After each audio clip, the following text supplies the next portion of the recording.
Beyti kebabını çox sevirəm. Bugün də iftara uşaqlar üçün beyti kebabı hazırladım. Yarım kiloqram çəkilmiş dana ətinin üzərinə 1 ədəd böyük ağ soğan doğradım. 3 ədəd şirin qırmızı biber doğradım. 2 diş sarımsaq rəndələdim.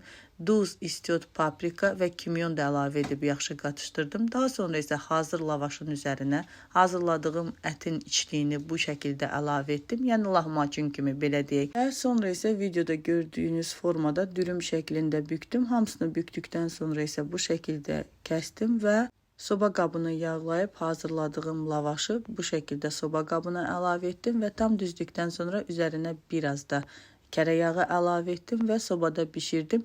Üzərinə soğuzu isə bol kərə yağında 1 yemək qaşığı tomat pastasını bu şəkildə açdım və onun da üzərinə 3-4 ədəd rəndələnmiş pomidor əlavə etdim. Servis etdikdə mütləq bunu da servis etmək lazımdır və yanına aş da hazırlamışdım.